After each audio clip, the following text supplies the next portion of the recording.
Denise. I'm in the Environmental Center's greenhouse here at the Kansas Avenue Learn and Garden. And we've been growing some seedlings. We have tomatoes, peppers, ground cherries, and cherry tomatoes. Some of them have been successful, some of them have been less successful, but they're starting to get really tall and leggy, so it's time to transplant them. The plants that we're growing right now are tomato. We've got a Cherokee purple.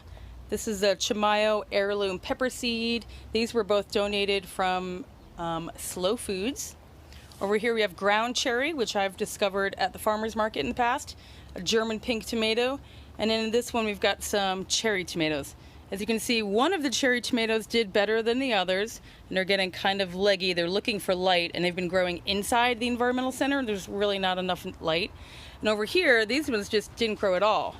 On this side, ground cherry, we only got a few over here, like 3 or 4, and none of the others. And the problem was that these all had humidity domes, and they were on seed mats, so they got really warm. This is a humidity dome. And they dried out, and I just wasn't here every day to water them. So seedlings are really temperamental. So it's time I get some of these, like that guy, out of its little cup and into something bigger.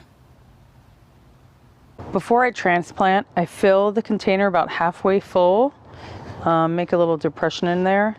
But I want to soak that soil here, and I also want to soak the transplants so that both of them are like nice and moist before heading them over. Then when I get the plant in here, I still have plenty of room to bury that stem and get it all nice and planted pretty gently. Now these guys are two really leggy, really fragile transplants. So you can see it was growing up really high, reaching for light, and so put a lot of energy into the stem. When we transplant it, we can bury it up to here. The thing about these stems is they're so fragile, you never want to pick them up by the stem because just a little bit of pressure will just crush that right in half.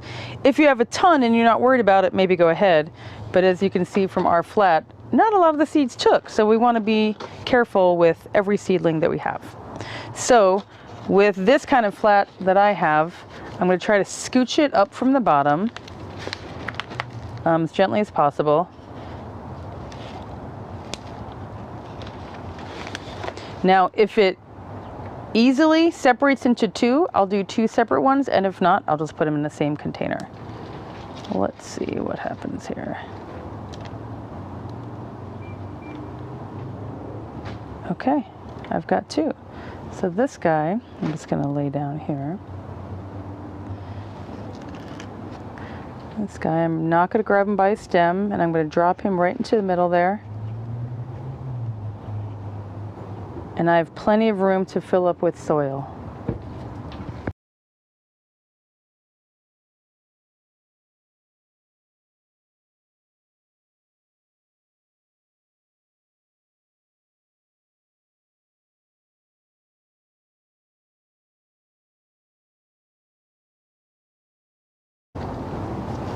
As you can see, I probably could have even had that root go deeper. I didn't even put much soil into it, but I probably could have even had a deeper hole so that this part was right at the soil.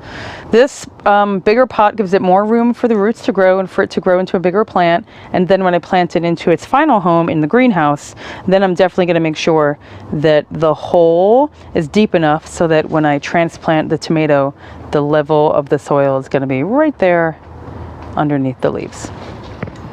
Finally, don't forget to label your plants. This one's an Oregon cherry tomato, and what I use for a label is these are plastic window blinds that I got from Restore for free from the free bin because they were broken, and you just cut them up, cut them at an angle. I've got a bin ready to go, and I reuse them year to year because usually by the end of the summer, what was written on them is faded out, and then I can just use the other side or use the opposite way, and it's good to go again. Here we have the rest of the tomato, cherry tomato, and ground cherry transplants. Not all of them, but all the ones that look like they really needed it, and they are now in their own individual pots, and I'm going to bring them back into the environmental center because it's going to be 33 degrees tonight, and so I still don't want them out in the greenhouse just yet.